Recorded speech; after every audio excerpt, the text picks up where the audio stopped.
There is a war happening around you right now. Not the kind shown on television, not the kind fought with weapons, not the kind governments admit exists. This war is silent, and most people die in it without ever realizing they were under attack. It happens in ordinary moments, in the conversation that leaves you exhausted even though nothing bad was said, in the room that suddenly feels heavy the moment a certain person walks in the dream you were building in secret that somehow collapsed right after you shared it with the wrong soul, in the relationship where you keep pouring love, attention, energy, forgiveness, and somehow end up emptier every single time. You think you are tired, but this is deeper than tired. Something has been feeding on you, and the terrifying part is, you helped it. Not consciously, not willingly, but through open doors you never knew existed. Because nobody taught you that energy is real, that presence is real, that human beings carry spiritual weight. Some people walk into a room and bring peace. Others walk in and the air itself changes. Ancient civilizations understood this. Mystics understood this. Indigenous wisdom keepers understood this. That not every battle is physical. Some battles happen in the unseen. And if you are spiritually open, empathetic, sensitive, awake, you are not weak. You are visible. There are people in this world who survive by feeding on light they cannot create themselves. Some do it unconsciously. Broken people, unhealed people, people so empty inside that their wounds reach outward like invisible hands. They drain hope, drain peace, drain life force, not because they are evil, but because hunger does not ask permission. And then there are others, the dangerous ones, the ones who know exactly what they are doing, the manipulators, the spiritual parasites, the smiling destroyers, the people who study kindness so they can weaponize it against the kind. They know how to find the givers, the healers, the listeners, the souls who shine naturally, and they feed. That is why your spirit has been screaming for solitude lately, not because you hate people, because your soul is trying to survive. Listen carefully. There are laws to protecting your energy, ancient laws, and the first one is this: silence is sacred. The world has convinced people to announce every transformation before it is complete, but what grows too early in the open rarely survives. A seed buried underground looks dead before it becomes a forest. Unless this, your becoming requires darkness. Not every dream should be spoken. Not every vision should be explained. Not every spiritual awakening needs witnesses. Because the moment you expose something sacred to people who cannot hold it, their doubt enters it, their envy enters it, their projections enter it, and suddenly something pure becomes heavy. The caterpillar disappears before it becomes the butterfly. It does not perform its transformation for an audience. Learn from that. Move quietly.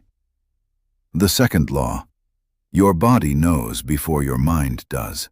Before logic, before proof, before explanation. The body knows.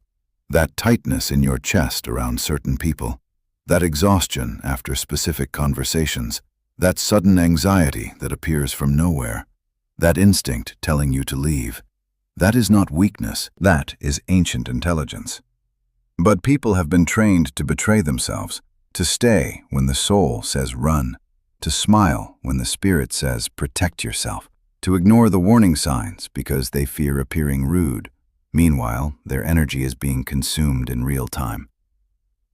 Your nervous system is not your enemy. It is your guardian.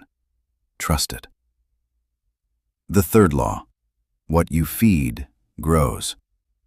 Fear grows when fed attention. Bitterness grows when rehearsed. Doubt grows when repeated. But so does power. So does peace. So does purpose. So does spiritual strength. Every single day you are feeding something within yourself. The question is, what? Because whatever dominates your inner world eventually manifests in your outer reality. Your mind is an altar. Be careful what you worship there. The fourth law: protect your peace violently. Not with anger, not with chaos, with distance. Some people only enter your life to disturb your spirit, and you keep trying to heal connections that heaven itself has been trying to remove from your path. Read that again. Some doors feel painful to close because demons do not leave quietly. Stop explaining your boundaries to people committed to misunderstanding them. Stop sacrificing your peace to avoid disappointing others. You were not born to become a home for everyone else's chaos. Walk away when necessary, quietly, completely, without guilt. And the final law: return to yourself daily, because the greatest form of spiritual protection is self-presence.